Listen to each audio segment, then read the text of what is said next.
Hello friends, welcome to my YouTube channel. My name is Riya Gandhi, and in today's video we are going to understand some of the most important concepts provided by the most influential literary figure and Marxist critic Antonio Gramsci, who is extremely important from UGC NET point of view. His ideas have expanded the traditional notion of Marxism, and it is because of his ideas that it has effectively shaped literary criticism. Before we begin our discussion, please hit the bell icon if you haven't already so that you don't miss any videos that I will be uploading on such important literary figures and concepts related to UGC NET English literature exam in the future.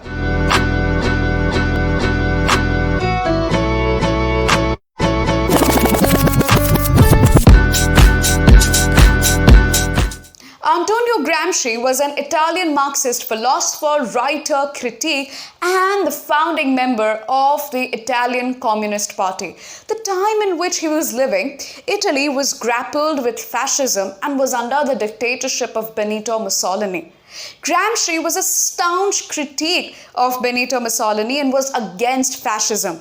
He was very vocal about it, because of which he was imprisoned in 1926, where he remained up until 1934, and he died later in 1937.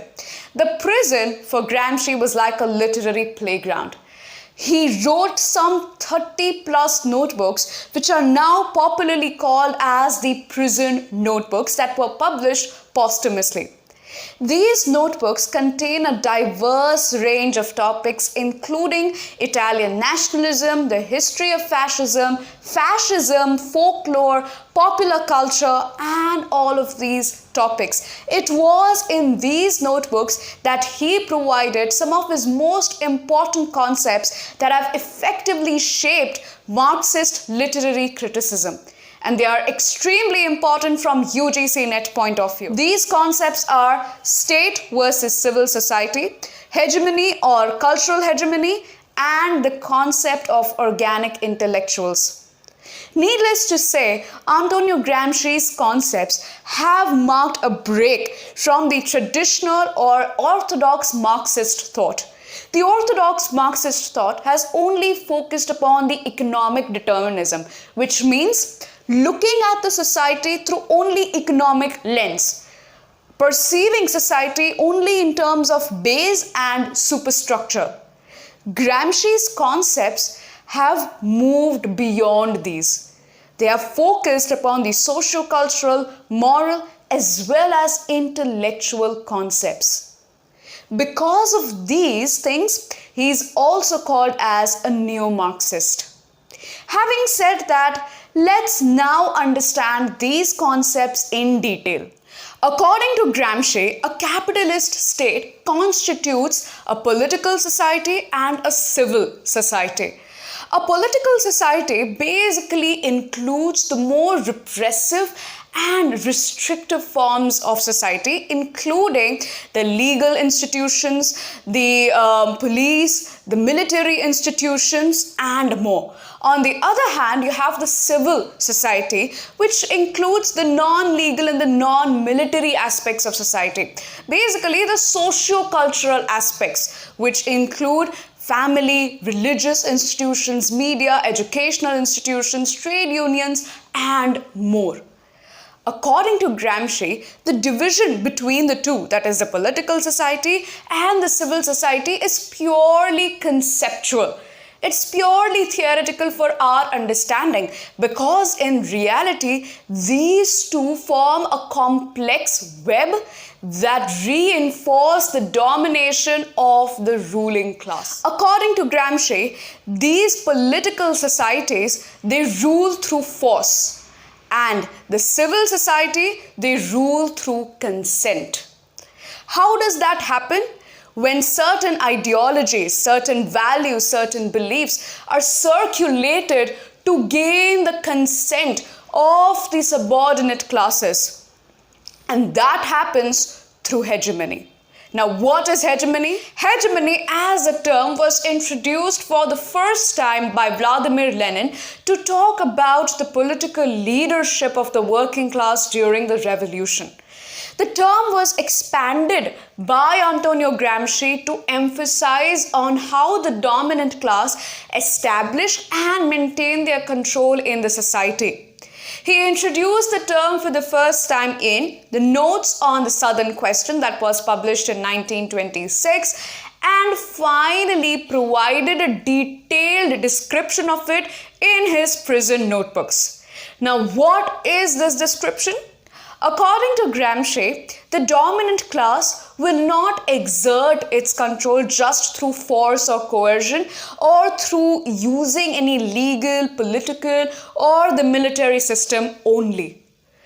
Rather, they are going to maintain their control, solidify their rule in the society through certain ideas, values, beliefs that would be readily accepted by the people.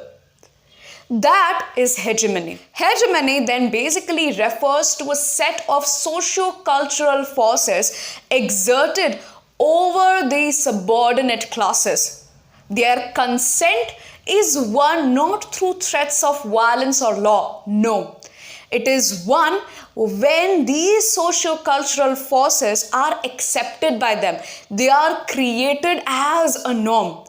And when these subordinate classes accept these socio-cultural forces and normalize them, they produce and reproduce the hegemony of the dominant class. And all of this happens on a very unconscious or rather invisible level. For example, in today's day and age, there is widespread influence of consumer culture and the way advertising has shaped our perception. Think about how brands and products are marketed these days.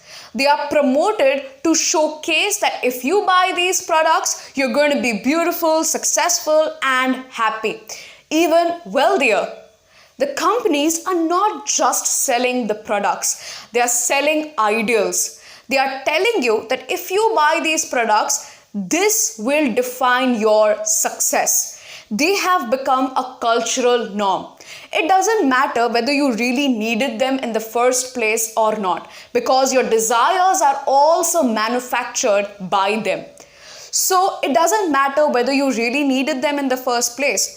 But you're still going to buy it because these products are often associated in society with success. They are associated with luxury or even wealth.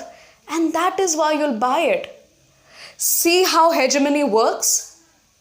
You didn't really need the product in the first place, yet you bought it. Why? Because of the hegemony. Did they force you to buy it? No. But they subtly guided you towards buying that product. They persuaded you to buy that product because they sold an image to you. They sold an ideal to you. And that's how the hegemony works. According to Gramsci, hegemony is circulated through an ideology, a term that is extremely important in Marxist criticism.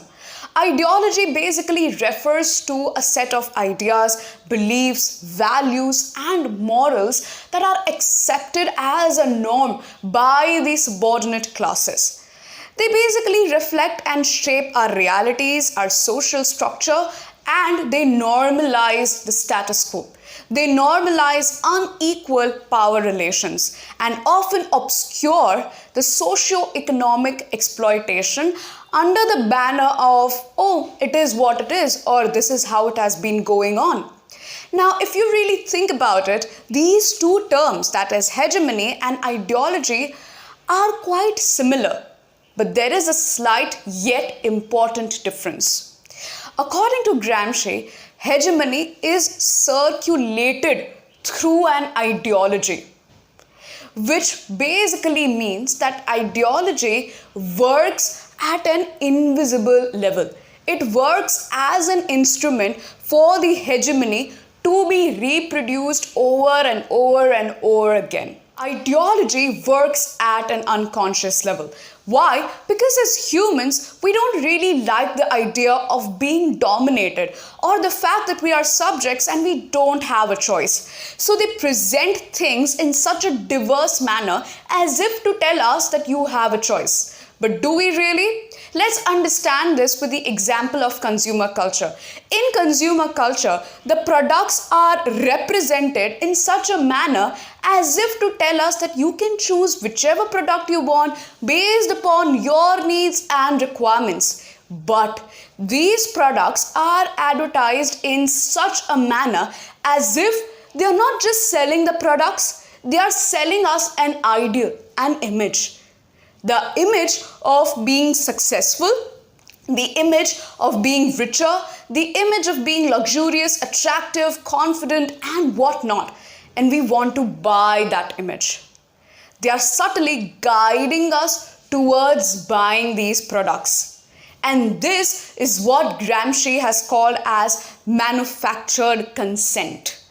In this, we do not really have a choice. The third most important concept provided by Gramsci was the concept of organic intellectuals. According to Gramsci, all men are intellectuals, but not all men in society have the function of intellectuals. What does this mean? This basically means that every man is to be considered as an intellectual because they can think rationally and they have fully functioning cognitive capacities. But traditionally, what do? Traditionally, we consider someone as an intellectual if they belong to a reputable profession like a professor, a writer, a theorist, or a critic. These are what Gramsci has called as traditional intellectuals because they produce and reproduce the hegemony through shaping certain cultural values, beliefs, ideas that only reinforce the domination of the ruling class. On the other hand, you have another section of society which Gramsci has called as the organic intellectuals. These organic intellectuals are basically the thinking groups of the society. They do not want to dominate the society through any dominant ideology or through hegemony. Rather, they want to articulate their own feelings, their own experiences, the struggles of the masses of the society. They provide the voice to the voiceless. They are the voice of the marginalized sections of the society, which Gramsci has called as the subaltern. Now, what do these organic intellectuals do? These organic intellectuals basically create a counter hegemony. They create a counter ideology to combat the dominant ideologies and the dominant hegemony, creating a war of position.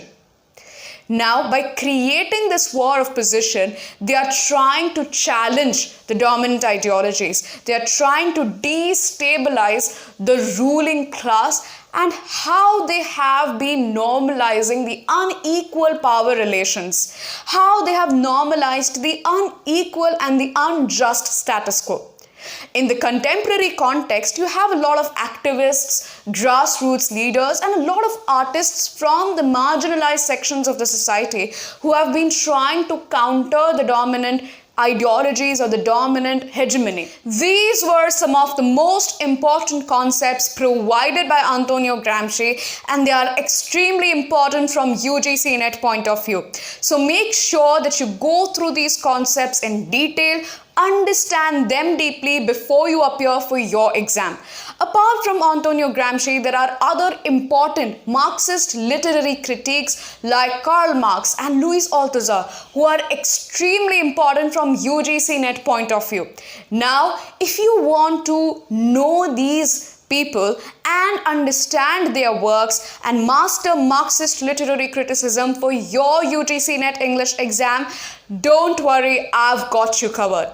In my live UGC NET English exam preparation classes, I am breaking down every complex concept and topic related to the history of British English literature, literary criticism, and Indian English literature. Not only that, but I'm also sharing certain essential insights, tips, and strategies which help me crack UGC NET English exam in just first attempt. Since these these are live one-on-one classes. I'm also providing personalized guidance and sharing feedback tailored to your needs and requirements, trying to fill the gaps in your UGC NET English exam preparation. If you want to know more about the courses I offer, the sessions I take, and the notes I provide, feel free to check out my TopMate page. It's topmate.io/Riya Gandhi. I've shared the link in the description box below, so don't forget to check it out. That's it for today's video, folks. If you found this video on Antonio Gramsci and his concepts informative and helpful, please like it and share it with other UGC NET English aspirants. Also, don't forget to hit the subscribe button so that you don't miss any videos that I will be uploading on such important literary figures and their concepts related to UGC NET English exam in the future. Thank you so much for watching till the end, and I'll see you in the next one.